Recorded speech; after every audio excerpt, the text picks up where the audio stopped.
You can take all the tea in China, put it in a big brown bag for me, sail right round all the 7 oceans, drop it straight into the deep blue sea. She's as sweet as Tupelo honey. She's an angel of the first degree. She's as sweet as Tupelo honey. Just like honey, baby, from the bee. You can't stop us on the road to freedom. You can't keep us 'cause our eyes can see. Men within sight, men in granite, knights in armor bent on chivalry. She's as sweet as Tupelo honey. She's an angel of the first degree. She's as sweet as Tupelo honey.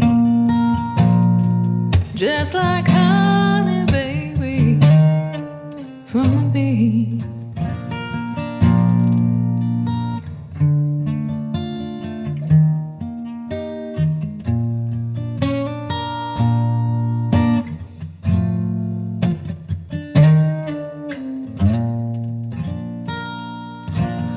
You can't stop us on the road to freedom. You can't stop us 'cause our eyes can see. Men within sight, men in granite, knights in armor intent on chivalry. She's as sweet as Tupelo honey. She's an angel of the first degree. She's as sweet as Tupelo honey. Just like honey, baby, from the bee. She's as sweet as Tupelo honey. She's an angel of the first degree. She's as sweet as Tupelo honey. Just like honey, baby.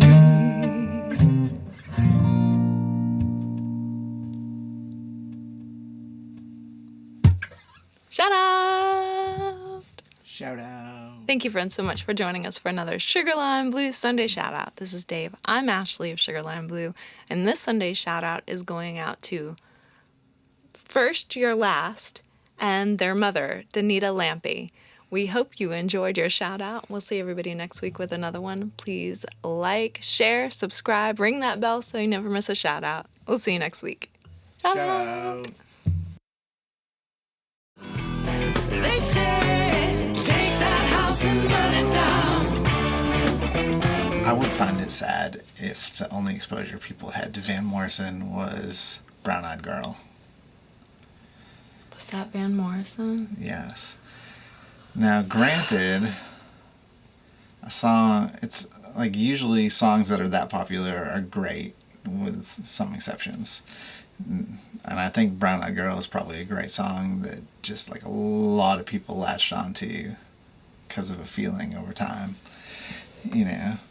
And obviously, Van Morrison's a great singer. And songwriter. And songwriter. So, but we get worn out on songs that become popular, probably even more so as musicians than the general public does, you know. But I would find that sad, though, still. I mean, he has such a great song catalog, and I would rank the Moondance album as one of my perfect albums, meaning I like every song on it from start to finish. There's no skips. Yeah. Like, almost every album has a skip, no matter how good it is to me, you know? Or one you just tune out for. If you're Right. listening on vinyl, you just kind of tune out. That's your Yeah. bathroom break, kind of commercial break for the album. But I say that Moondance has no skips. It's a flawless album, in my opinion. No bathroom breaks. Yeah, it's a great album. Yeah. There's only so many. It's definitely a desert island disc. So, How are you going to play it on a desert island? Is it a desert island or a deserted island? both. Maybe a deserted island. Yeah. Makes more sense. Also, where's your electricity coming from to play this music? Do you just have a guitar and you have the chord charts for the Moondance album? How is this happening? It's funny. So, yeah, Van Morrison's had a lot of great hits, though, and a great voice. He's probably my top 3 male vocalist. Maybe the best. I think he, there's several vocalists that do this. He has a very signature cadence to his word placement. So there are certain artists, vocalizers, that when they make their words in their music, my brain has trouble capturing what they just do, because that's not my natural inclination to place the words the way that they do. Robert Plant's another one. All the Beatles tunes are hard for me. Gosh, I can't think of another one right now. But there are several. I know if we're going to be endeavoring to do any of their songs that I'm going to need a little more time and listenership of that song in order to kind of capture some. I don't want to mimic them exactly, because I want to internalize for myself. But at the same time, there are certain, you gotta smash those words in that small little space sometimes. I think it might be like their tendency to breathe mid-sentence so the thought gets broken up. There's and you know what, of the time when that music came out, there was more of, it's almost like a folky happening of where you're placing your breaths. I don't know.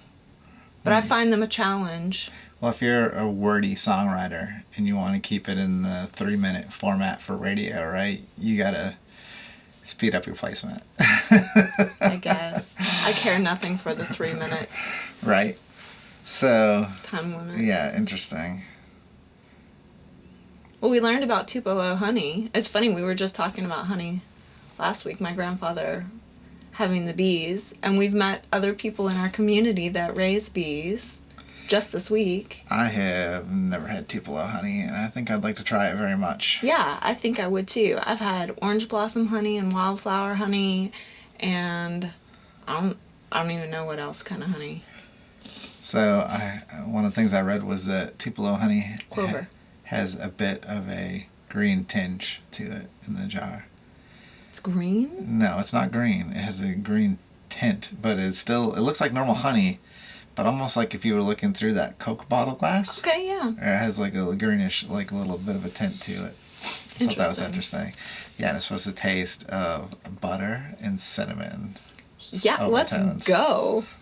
Yeah. Let's go. That's how it's been described anyway. So I'm like, yeah, I'm in. Well, I'm also interested. Do you remember when we were reading about tree tapping, the black walnut trees you can tap, and they're supposedly their syrup has a really earthy flavor. Right. What was the other one?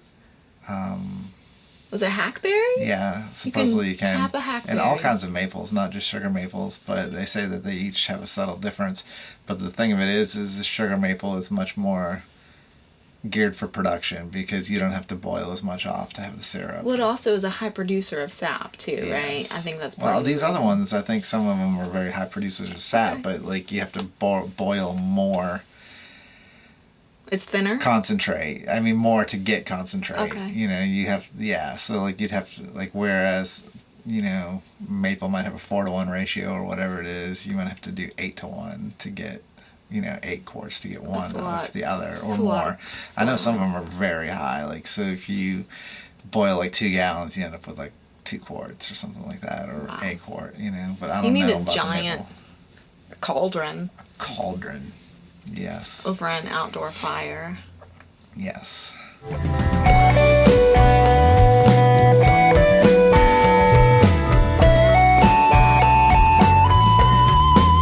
Indeed. That's an undertaking. Hi.